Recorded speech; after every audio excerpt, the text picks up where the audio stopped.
Writing a resume is typically the first step that you'll take when applying for a job. But how do you make your document stand out against the rest? Today, we're going to discuss how to create a strong and competitive resume by writing detailed and robust bullet points.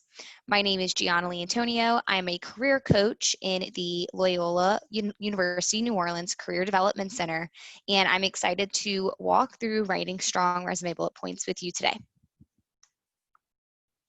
So what is a resume? To get started, a resume is typically a one-page summary of your experiences to show who you are as a professional for a job or a graduate school application. On your resume, you'll typically highlight your education background, your work background, so whether that includes full-time positions, part-time roles, internships, student involvement on campus, all of that adds up and you create a resume.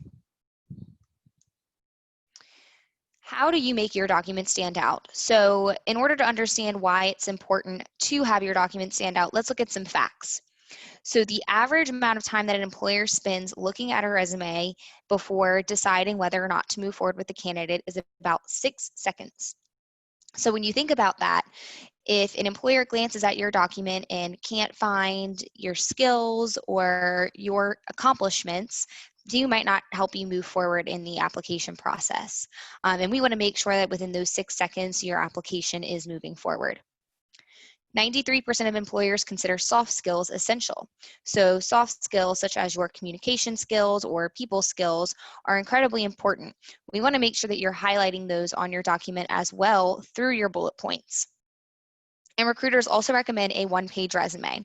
So if an employer is only spending about 6 seconds to determine whether or not to move forward with an applicant, there is a low chance that they would move on to a second page. So we want to make sure that we are using whatever we can to be concise within the 6 seconds that an employer will look at your document. So when using bullet points, what are those for? So the bullet points are typically where you describe what you did or accomplished underneath each work experience or opportunity that you had. The way to create successful bullet points is to keep them clear and concise. So by keeping them clear and concise, you can use dynamic action verbs to showcase some of your skills and abilities. So think about highlighting your leadership abilities by using the action verb lead. You can highlight your organizational skills by using the word organized. So thinking about these things when you move into writing your resumes instead of always starting with the action verb help, assist, use, that can help you shorten some of those bullet points so you can add more to your document, and it'll show employers in that first word what skills you'll bring to the table. You also want to mirror the job description in your document as closely as possible. So tailoring your resume towards each job application will help you stand out as a candidate when you're using similar words or similar skills that the employer is looking for. This is incredibly important, and you want to prioritize all of the job description tasks closer to the top of your document as well.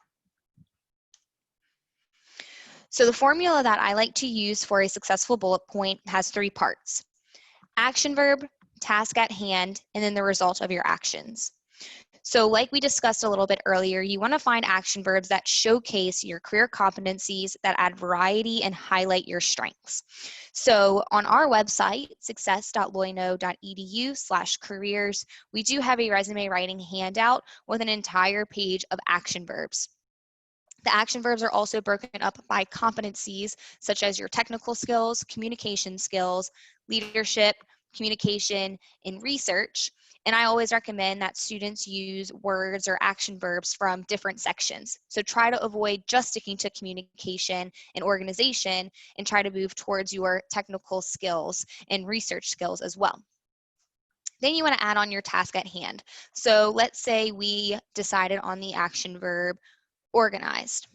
So the task at hand is you describing your responsibilities and focus on what you did and what you learned. The main mistake that I typically see here is resume writers talk more about their teammates or the organization rather than themselves. Employers are hiring you, so make sure that you talk about you and your responsibilities here. So let's move forward with the action verb organized. We can say organized a recruitment event, right? So now let's move to the result of your actions. Why did you organize a recruitment event?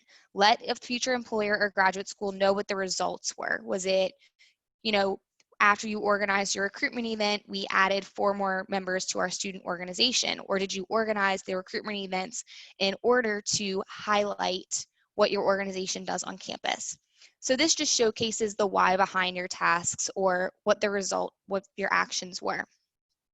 Adding that bit of detail allows employers to see the full story and understand why you were doing the things that you did and what you learned as well. So let's put all that together, right? We have your action verb plus your responsibilities or tasks at hand, and then finish it off with the results of your actions. So here's 2 example bullet points. One of them is develop writing strategies to maximize messaging and brand awareness in various social media formats. Now, people will typically end it with, develop writing strategies to maximize messaging and brand awareness. And that's great, but adding on the in various social media formats, it shows more of what you learned.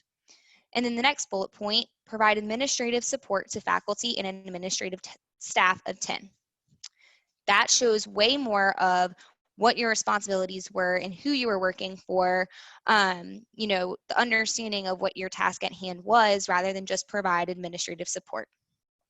Showing that you are responsible for a faculty and staff of 10 people shows more of your organizational skills, more of your professional skills, and can even put together more of, you have the capability to communicate with 10 people successfully. So to close off with some tips and tricks for creating a standout document, I put together a few things that I find are most important and will help you kind of move forward to accomplish your strongest resume. Each experience that you highlight should have 3 to 5 bullet points. You probably shouldn't have less than 3, and you shouldn't move more than 5. It's important there to prioritize your bullet points towards each job description. So even if you have the ability to write 8 bullet points for one specific experience, think about what's going to be the most important for the job that you're applying for. You want to quantify your accomplishments when possible. So if you know anything about statistics, numbers, or percentages, go ahead and throw those in there. It helps add some variety to your bullet points and also just quantifies everything to show what your accomplishments are. Showcase your transferable skills. So maybe what you're applying for, you don't have everything that's directly on the job description, but showcase other skills that you have that will transfer over into the job. Stay consistent with your formatting, kind of like how we talked about your bullet points being clear and concise. Make sure your document is clear and concise. You want to keep it as minimal as possible, black and white, no distractions, straight to the point, and you want to keep it easy on the eyes.